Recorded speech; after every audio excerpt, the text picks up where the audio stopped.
Moi, je pense que le conte, la légende, ça s'inspire vraiment du vivant, de l'humain, de tout ce qui est porteur, puis de ce qui nous entoure. C'est de là que ça vient, certainement, depuis la nuit des temps.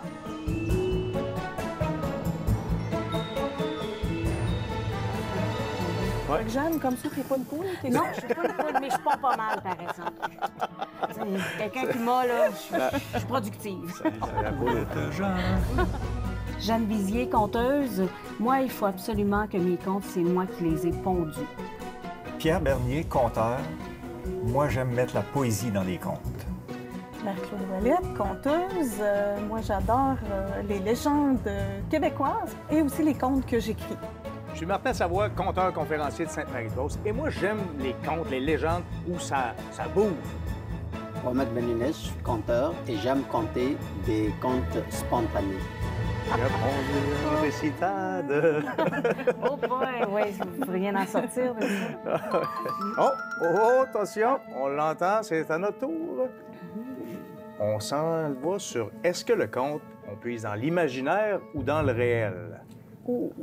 Hein? Puis ça, j'aimerais vous entendre là-dessus. Qui a le goût de se lancer dans... Vas-y. Pour me lancer, moi, Marie-Claude. je vous dirais que c'est un mélange des deux. Ça prend les deux dans mon cas. OK. Il y a un peu de réel, mais je rajoute de l'imaginaire là-dedans, parce que sinon, ça serait pas du conte. Qui connaît quelqu'un qui reste au pôle Nord? Hein? Exactement, le Père Noël. Eh bien, dans mon histoire, il y a une petite bête qui reste tout près de la maison du Père Noël. Ah, il faut qu'il y ait de l'imaginaire pour qu'il y ait du conte. Oui. OK. Puis les autres, est-ce qu'on est dans le réel, dans l'imaginaire? Ben où est-ce moi, qu'on puise?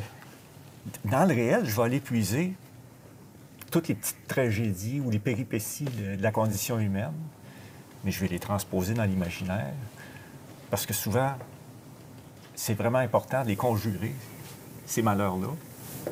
C'est ça qui est mon matériau, moi. Mais on en dit bien des affaires. Que la nuit, tous les jets bleus sont gris. Eh bien, Valère, lui, c'était de jour comme de nuit qu'il était gris. Condamné d'avance à bâiller dans sa tombe, le visage du Snoro attristait les regards, comme une belle pièce de graineux gaspillée par l'orage. Parce que tu puises de nos personnalités pour faire tes contes. Fait que c'est pour ça qu'il y a une partie de réel là-dedans. Là. Oui. Vos personnalités, puis ce qui vous arrive. Oui. La façon avec laquelle vous réagissez. Mais est-ce que ton filon de conte il est toujours dans le réel ou à un moment donné, tu t'inspires de ça, mais tu te permets d'aller dans l'imaginaire, dans le fantastique? Ah non, moi, je prends mes personnages dans le réel, mais je les envoie dans l'imaginaire, complètement. Là. OK. C'est ça qui est le plus beau du jeu, là. C'est là qu'on trouve le plaisir. Oui. Moi, quand j'écris, là, c'est...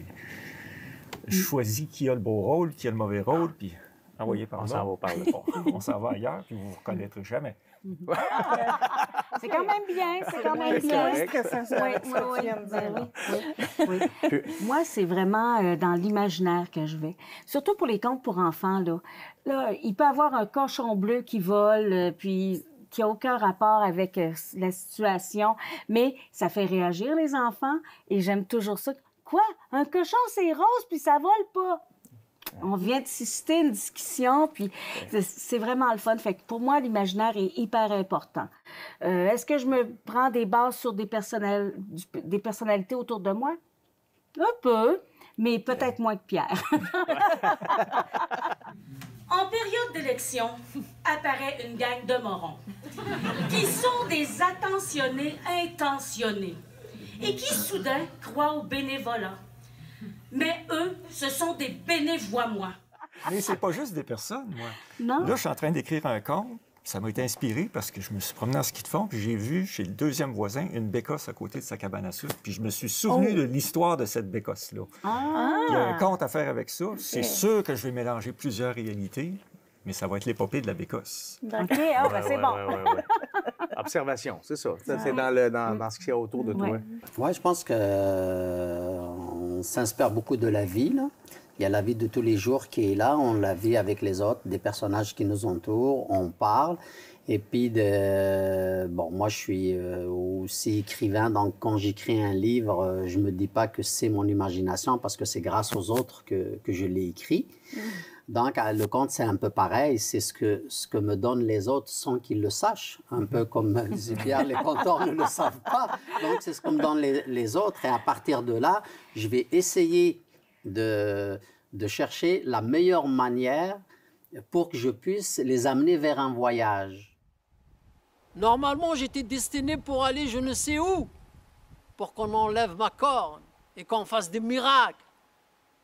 Mais là, personne ne fera rien avec moi, alors je reste ici. Donc, est-ce que c'est vers l'imaginaire? Est-ce que...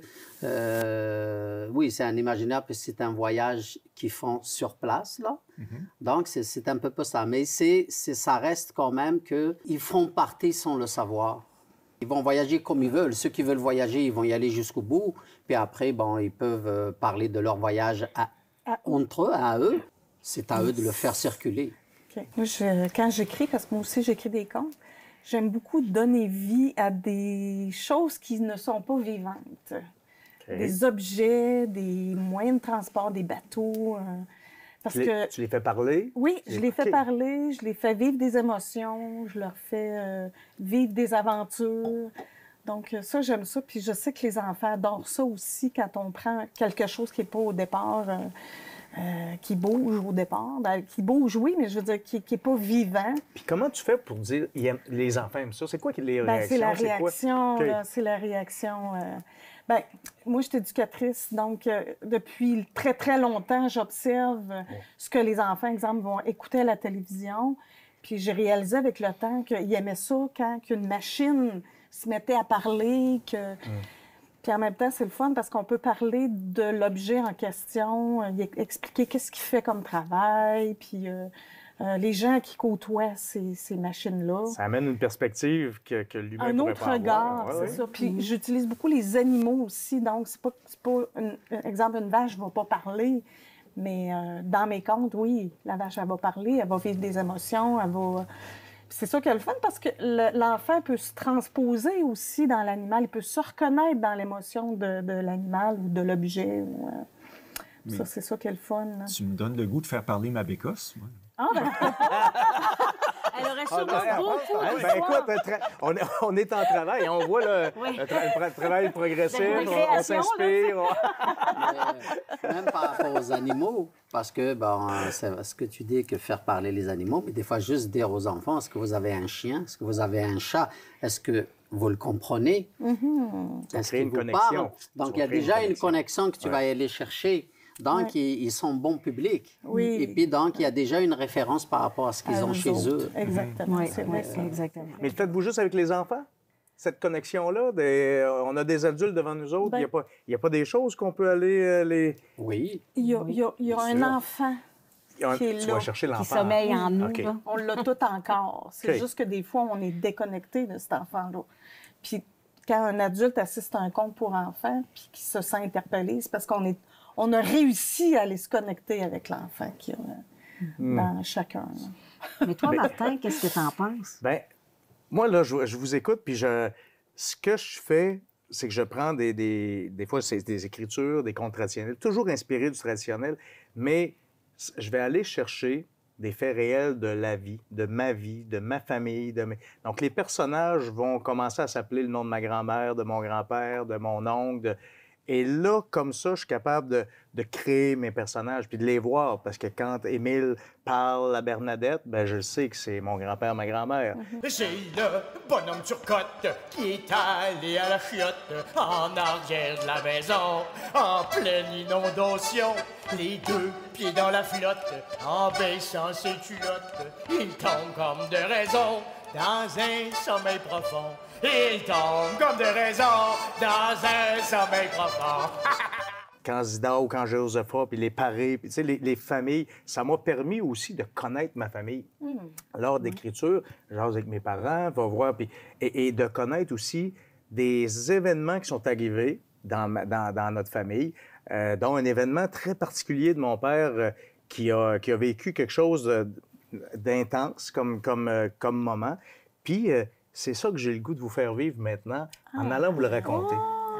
J'ai pris un extrait de la légende Au cœur de mon érablière où on va aller, c'est le personnage qui va aller vivre quelque chose, c'est Zidore qui va aller vivre quelque chose.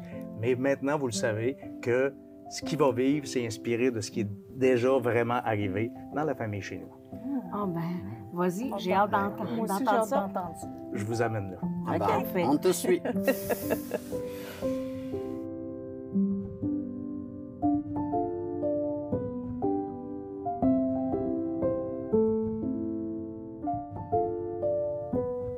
Bon Dieu, je t'avais demandé de me sortir de la misère, pas de me caler encore plus. C'est à partir de ce moment-là que Zidore est rentré dans la maison, puis il est allé s'asseoir dans sa chaise berceuse, où il s'est mis à regarder les saisons passées. Il parlait plus à personne. Il se levait juste pour aller manger, aller se coucher. Heureusement, il vivait une grâce à tous les jours. C'était de bercer sa petite Lucie. C'était le petit paquet d'amour le plus précieux qu'il avait jamais tenu dans ses bras. Faut dire que Lucie, avec sa santé fragile, avait le broyage pas mal facile, puis il y a juste d'un bras à Zidore qui a réussi à s'endormir quand il chantait une berceuse.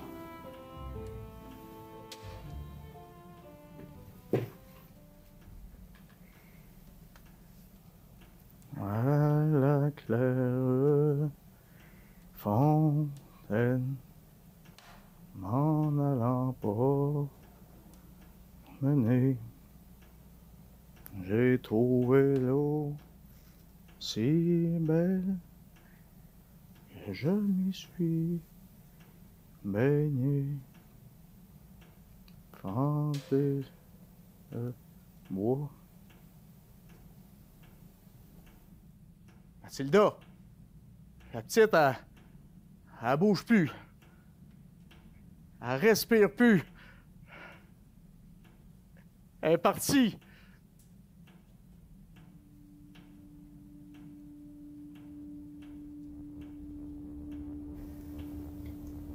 Zidore, il a remis la petite Lucie d'un bras à Mathilda, puis il est parti.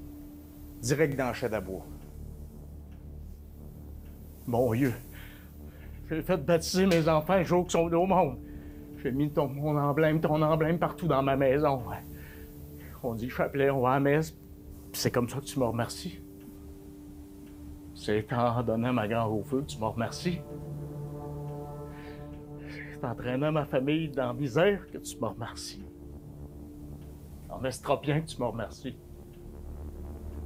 C'est en allant chercher ma petite Lucie que tu me remercies.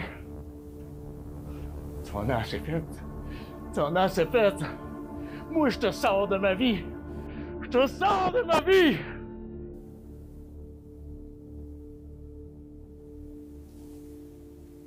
C'est un extrait.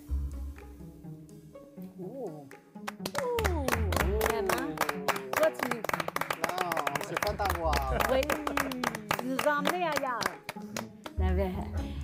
Parce que, comme il y en avait qui étaient plus drôles, tout ça, mais toi, tu es allé vraiment dans le dramatique, puis c'est le fun. Tout cœur accroché, là. Oui, j'aimerais savoir la suite, naturellement. Là, Moi, j'ai des petites larmes. Ah oui. Oui, oui, oui. Puis surtout quand on sait que c'est tiré d'un fait vécu. Ben oui. Ouais, ben, c'est Oui, ça. ben, bravo, merci.